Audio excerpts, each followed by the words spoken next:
Hi viewers, இன்றைக்கி வாழைப்பூ வடை எப்படி செய்கிறதுன்றதை பற்றி இன்றைக்கி வீடியோவில் உங்களுக்கு காட்ட போகிறேன். வாங்க எப்படி செய்யலான்றதை பார்க்கலாம். இதுக்கு தேவையான பொருட்கள்: கடலைப்பருப்பு ஒரு கிண்ணம் எடுத்திருக்கேன். இங்கே பாருங்கள், இது வந்து ஒரு 200 கிராம்ஸ் இருக்கும்.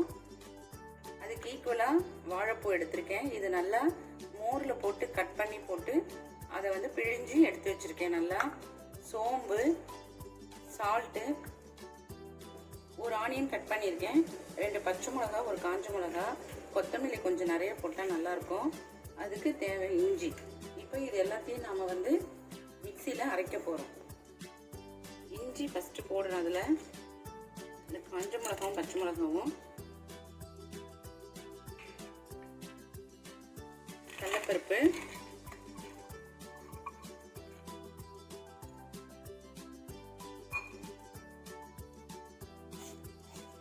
சோம்பு 2 ஸ்பூன்.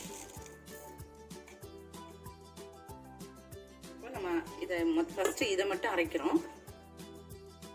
இது வந்து கொஞ்சம் குறைன்னு மிக்சியில் அரைச்சிருக்கேன். அதுக்கப்புறம் இதில் கொஞ்சம் இப்போ வாழைப்பூவை இதில் கொஞ்சம் போட்டுக்கலாம். வாழைப்பூ போட்டுட்டு நம்ம ரொம்ப சுத்தக்கூடாது. அதுக்கு தேவையான சால்ட்டும் நம்ம ஆட் பண்ணிக்கலாம்.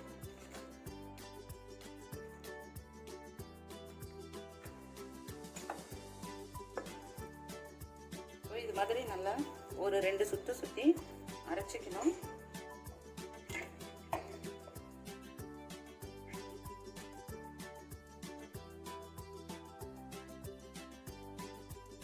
இப்போ வந்து இதில் நம்ம வந்து வெங்காயம் ஆட் பண்ணுறோம்.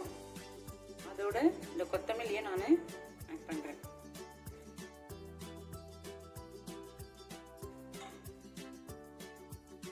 இப்போ ஒரு கடாயில் எண்ணெய் போட்டிருக்கேன். எண்ணெய் காஞ்சிருச்சு.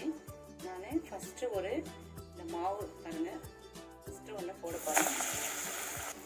உங்களுக்கு வேணும்னா நம்ம பெருசாகவும் தட்டிக்கலாம், சின்னதாகவும் தட்டிக்கலாம்.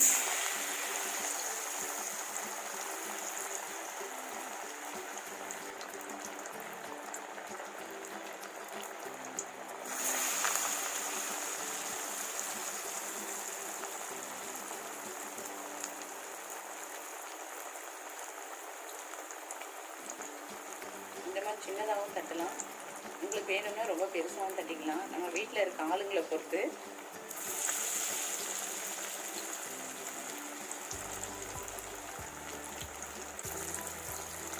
இது நம்ம உடனே வந்து திருப்பக்கூடாது, வாழைப்பூ வடை மட்டும்.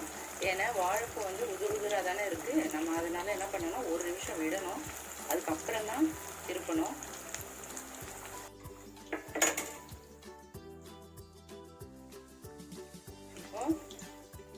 இது நல்லா வெந்துருச்சு பாருங்க.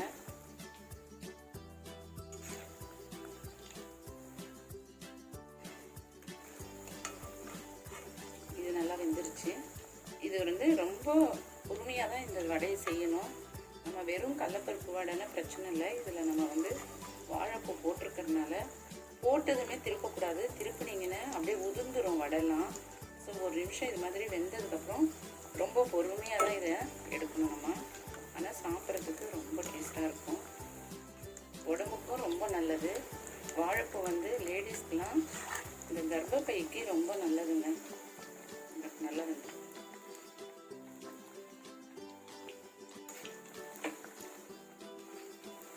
பார்த்தீங்களா, நல்லா வருது. வெறும் கடலைப்பருப்பு வாழைப்பூ வச்சு தான் நம்ம இதை செய்கிறோம்.